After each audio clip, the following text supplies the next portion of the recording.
Abbott آباد میں جلسے سے خطاب کرتے ہوئے عمران خان نے کہا کہ یہ لوگ جتنے کنٹینرز کھڑے کر دیں 20 لاکھ سے زائد لوگ اسلام آباد پہنچیں گے.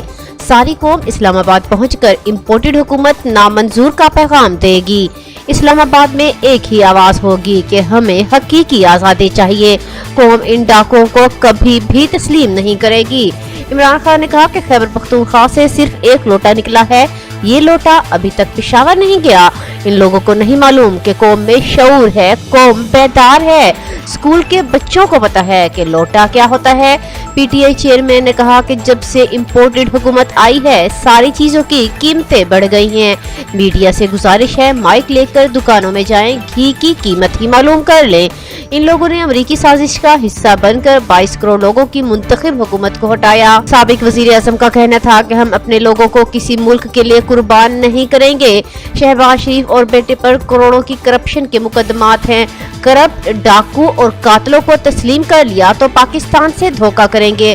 پی ٹی آئی چیئرمین نے کہا کہ نیوٹرل بننے کی اللہ نے ہمیں اجازت نہیں دی. نیوٹرل صرف جانور ہوتے ہیں.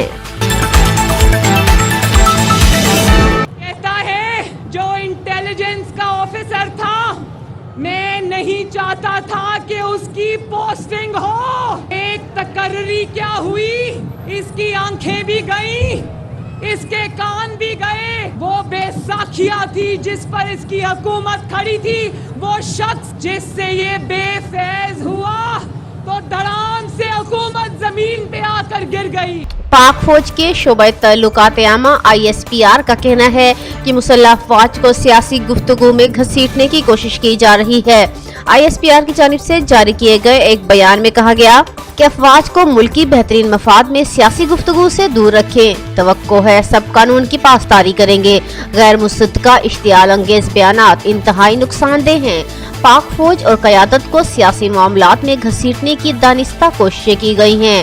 کچھ سیاسی شخصیات, چند صحافی اور تجزیہ کار سوشل میڈیا اور دیگر فورمز پر افواج کو سیاست پہ گھسیٹ رہے ہیں. حقیقت کے خلاف ہتک امیز اور اشتعال انگیز بیانات نہایت نقصان دہ ہیں. ملک کے بہترین مفاد میں مبتلا افواج کو ایسے غیر قانونی اور غیر اخلاقی عمل سے دور رکھا جائے. سپریم کورٹ میں آرٹیکل 63A کی تشریح کے لیے دائر صدارتی ریفرنس پر سماعت کل ہوگی. چیف جسٹس پاکستان کی سربراہی میں 5 رکنی لارجر بینچ کیس کی سماعت کرے گا. جسٹس اعجاز الاحسن, جسٹس مظہر عالم میاں خیل, جسٹس منیب اختر اور جسٹس جمال منتوخیل بینچ میں شامل ہوں گے. مسلم لیگ نون کے وکیل مختوم علی خان دلائل دیں گے. اٹارنی جنرل, ایڈوکیٹ جنرل اور سیاسی جماعتوں کے وکلاء کے دلائل مکمل ہو چکے ہیں. واضح رہے کہ صدر مملکت نے منحرف اراکین سے متعلق آرٹیکل 63A کی تشریح کے لیے ریفرنس دائر کر رکھا ہے. سپریم کورٹ تمام فریقین کے دلائل مکمل ہونے پر آرٹیکل 63A پر رائے دے گی. FIA نے پیکر سیکشن 20 کو غیر آئینی قرار دینے کے خلاف اپیل واپس لے لی.